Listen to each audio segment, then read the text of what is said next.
The Ghana Statistical Service has revealed that employment and living conditions are the biggest drivers of multidimensional poverty, contributing between 47.8 and 12.7% and 35.9 and 15.5% respectively. With Ghana's population at 33 million, largely youthful, these harsh economic realities are taking a toll on both physical and mental well-being. Professor Jonathan Quartey, physiotherapist and lecturer at the University of Ghana Medical School, is urging Ghanaians to prioritize their health by seeking professional care. He stresses that regular physiotherapy visits can prevent long-term complications, especially as financial hardship often leads to neglect of physical well-being. He is calling on the government to subsidize physiotherapy costs to make treatment accessible, particularly for low-income individuals who might otherwise forgo care due to financial constraints. If you ask me, as a country, yes, I think this is something that, health authorities,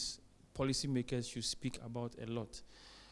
Unlike visiting the physician one time for a consultation, physiotherapy is something that you have to do a number of sessions. It's just like taking tablets or taking medication. You have to come for a number of sessions to be able to improve whatever the condition is. And that is why I said that it's actually an issue. Sometimes people look at the cost per session and they have to do 6, 8, 10, 12 sessions, and they will multiply it by the cost for one session. And therefore, sometimes it becomes a discouragement. Then it looks as if, okay, physiotherapy is only for the elite or the affluent or those who can afford.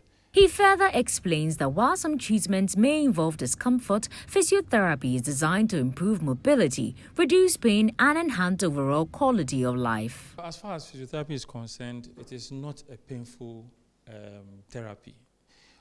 Unless, of course, where we are talking about is not a physiotherapy center. And don't forget that we live in a country where people can name all sorts of things what they are not. And even at the moment, it's one of the things we are fighting against. You see facilities where they've written physiotherapy, they've written massage. You go there and they don't have the right personnel. I would say that government is doing its best. I won't say that what government is doing its best, but there's room for improvement. If you go to most of the health facilities across the country, you would find physiotherapy units there. And naturally, when you go, you see that the places in the government facilities are quite busy. Obviously, because it's affordable. But then, it's not everybody who can go to the facility. And therefore, what we can do, as private practitioners, is also to augment what government is doing. Meanwhile, Gerald Osei-Boakye, trustee of the Edward Osei-Boakye Trust Fund, highlighted the importance of supporting the elderly while speaking at the commissioning of the Legal and Physical Wellbeing Center. He stated that the revamp of the fitness center is aimed at ensuring that the aged in the community receive proper care, promoting their overall health and well-being. So it's in line with what the trust is set out to do, to support. But physiotherapy is an area that a lot of people, until you become a beneficiary of physiotherapy or a victim of to need physiotherapy, you may not really avert your mind to that area, which also may be expensive for people to sort of lend themselves to. So we thought that's an area, particularly in an aging community, it was important that we support LEGO to help our aged. A country or a community that forgets its aged and elderly is not worth dying for.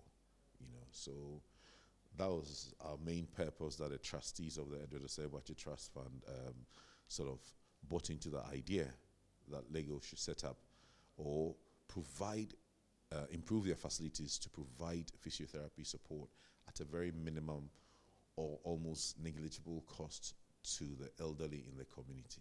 The donation and revamp of the Legal and Physical Wellbeing Center is estimated at 100,000 Ghana cedis.